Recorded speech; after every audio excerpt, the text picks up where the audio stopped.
तो इस पार्ट की शुरुआत में हम देखते हैं कि स्नेक बिस्ट माइक पे हमला कर देता है, जिसके बाद माइक उस हमले से बचते हुए अपनी स्वॉर्ड एनर्जी और स्टार्च का हमला कर देता है, जिससे कि माइक स्नेक बिस्ट के अटैक से बच जाता है। पर स्नेक बिस्ट कहता है कि तुम उतने भी कमजोर नहीं हो कि जितना मैंने सोचा था। तुम अपने लेजेंडरी स्वॉर्ड के साथ एक अच्छे स्वॉर्ड किंग हो, पर तुम मेरे सामने वीक हो और एक चींटी के बराबर हो। जिसके बाद स्नेक बिस्ट माइक पर फिर से हमला कर देता है, जिसके बाद माइक उससे बचने के लिए अपने सोशल स्वॉर्ड से अटैक कर देता है, लेकिन वे अटैक स्नेक बिस्ट के अटैक का कुछ नहीं कर पाता। तो माइक उस अटैक से बचने के लिए एक और अटैक कर देता है और वे उस अटैक से बच जाता है। वे इस अटैक से थोड़ा घायल हो जाता है। अभी स्नो प्रिंसेस वहाँ पर आती है और माइक को कहती है कि क्या तुम ठीक हो, जिस पर माइक कहता है कि मास्टर लेवल की बीस्ट का सामना करना बहुत ही ज्यादा मुश्किल है। तभी हम देखते हैं कि आइस एम्परर की मूर्ति चमकने लगती है और उस स्नेक बिस्ट पर अल्टीमेट स्वॉर्ड एनर्जी का अटैक करती है, जिसे देखकर स्नो प्रिंसेस कहती है कि आइस एम्परर इस पर अटैक कर रहे हैं,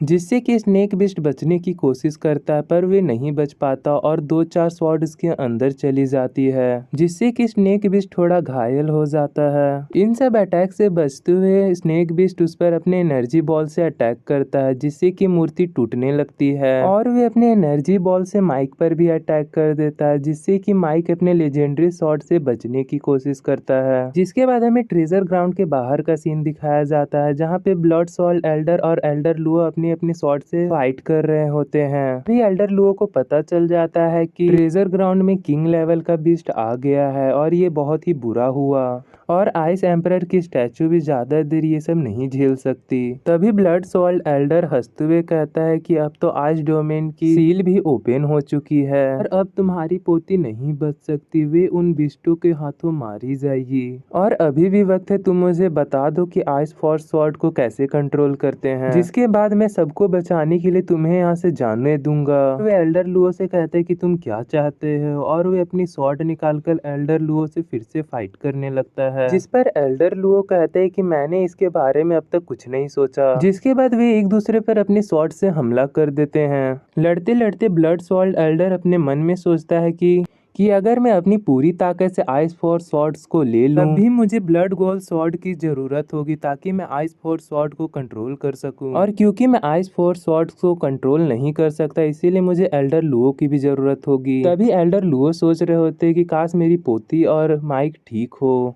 तभी ब्लड सोल एल्डर हंसते हुए कहता है कि इस बैटल के बाद तुम और कितना जी सकते हो, और अगर तुम्हारी पोती मारी गई तो तुम्हारी फैमिली में कोई वंश जिंदा नहीं बचेगा और तुम्हारी फैमिली में कोई भी ऐसा नहीं बचेगा जो कि मुझसे मुकाबला कर सके और मेरे लिए लेजेंडरी स्वॉर्ड को हासिल करना बहुत इजी हो जाएगा। जिस पर एल्डर लुओ सोचते हैं कि यहाँ ये सही कह रहा है और ऐसा हो भी सकता है, पर मैं अपनी लेजेंडरी स्वॉर्ड इसे दे दूं तो मेरी सुईहान बच सकती है। तभी उसे एक अजीब सी हलचल महसूस होती है और इन्हें पता चलता है कि किंग बिस्ट ने आइस गॉड एम्परर के स्टैचू पर हमला किया है। कहीं हमले की वजह से स्टैचू में एक्सक्लूसिव पावर तो नहीं हुई, इसकी वजह से किंग ऑफ बिस्ट मारा तो नहीं गया।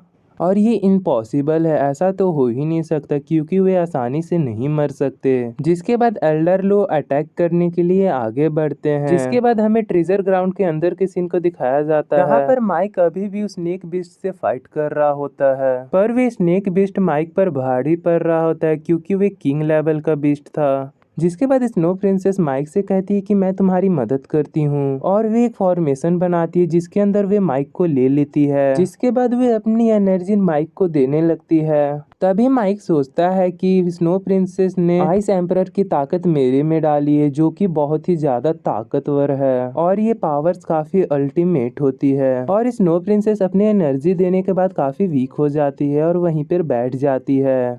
एनर्जी लेने के बाद माइक काफी ताकतवर हो जाता है और वे अपनी एक स्पिरिचुअल बॉडी बनाता है और इस स्पिरिचुअल बॉडी के हाथ में एक लेजेंडरी स्वॉर्ड होती है। जिसके बाद माइक अपने स्वॉर्ड से उस स्नेक बिस्ट पर अटैक करता है, जिसकी वजह से स्नेक बिस्ट का पूंछ कट जाता है। स्नेक बिस्ट की पूंछ कटने के बाद फिर से माइक उस पर अटैक करता है, जिससे कि स्नेक बिस्ट बहुत घायल हो जाता है और वहां से भागने की कोशिश करता है। लेकिन उसे रोकने के लिए माइक अपनी लेजेंडरी स्वॉर्ड उसी के अंदर घुसा देता है, लेकिन फिर भी स्नेक बिस्ट वहां से बचकर भाग जाता है और जिसके भागने के बाद माइक स्नो प्रिंसेस के पास जाता है जो कि बहुत ही वीक होती है।